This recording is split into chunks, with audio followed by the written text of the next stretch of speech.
Sudah kita rumuskan, sudah kita jalankan sejak tahun 2021. Jadi ini diteruskan saja. Jadi diteruskan sebagai contoh kan. Parameter sebenarnya begini, sebagai produsen komoditi itu isunya gampang sih. Bagaimana menurunkan cost, baik meningkatkan produktivitas. Jadi yang selama ini sudah jalan kita akselerasi. Misalkan perbaikan infrastruktur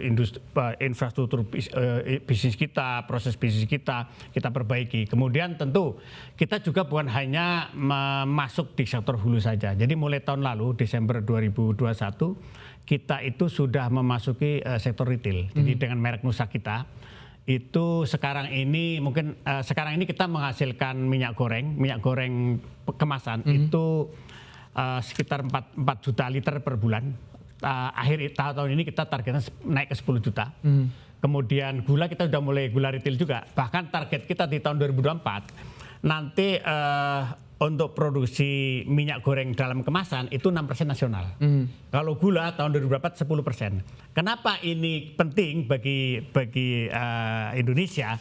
Karena ketika BUMN hadir, maka ketika sewaktu-waktu pemerintah membutuhkan stabilisasi kita siap. Jadi kita masuk di dua komoditi masuk retail itu bukan hanya kepentingan korporasi, tapi juga kepentingan bagaimana BUMN sebagai instrumen negara bisa melakukan penetrasi pasar. Oke. Itu penting, barangkali yang paling penting untuk negara. Iya, butuh berapa tahun sih sebenarnya Pak untuk bisa ikut andil dalam menstabilkan kondisi pasar juga Pak?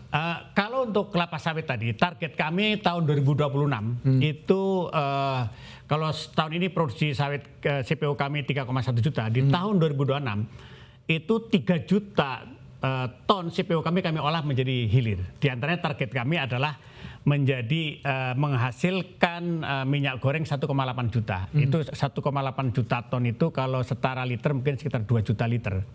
2 juta liter itu kalau kebutuhan nasional sekarang ini untuk minyak goreng curah 2,4. Kalau kami tahun 2026 bisa menghasilkan 2 juta, artinya hampir 90% BUMN bisa mensuplai kebutuhan minyak goreng curah. Artinya kalau jadi tidak akan terjadi gonjang-ganjing kayak kemarin-kemarin apabila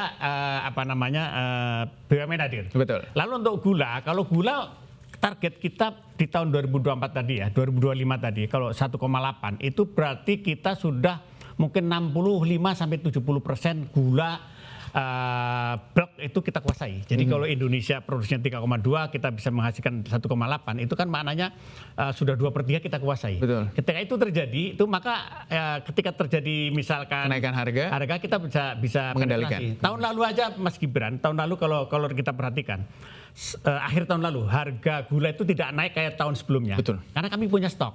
Tahun ini bahkan stok kami kita lipat gandakan menjadi 2, sehingga saya hakul yakin tahun ini gula tidak akan terjadi gejolak sampai akhir tahun. Karena kita BUMN menguasai stok nantinya. Mungkin 500.000 kita akan kita pakai untuk menstabilisasi ketika terjadi kekurangan di pasar. Oke, beragam tentunya target di tahun 2022 ini semoga bisa tercapai Pak. Utamanya mungkin bagaimana kontribusi BUMN, PTPN 3 ini bisa hadir untuk bisa menstabilkan harga komoditas yang menjadi kebutuhan masyarakat, terutama minyak goreng dan juga gula yang menjadi core dari PTPN juga nantinya hingga di 2026 mendatang. Terima kasih untuk waktunya di hari ini selaku Direktur Utama Holding PT Perkebunan Nusantara atau PTPN 3, Bapak Muhammad Abdul Ghani sudah bergabung bersama kami di pagi hari ini. Terima kasih Pak untuk waktunya.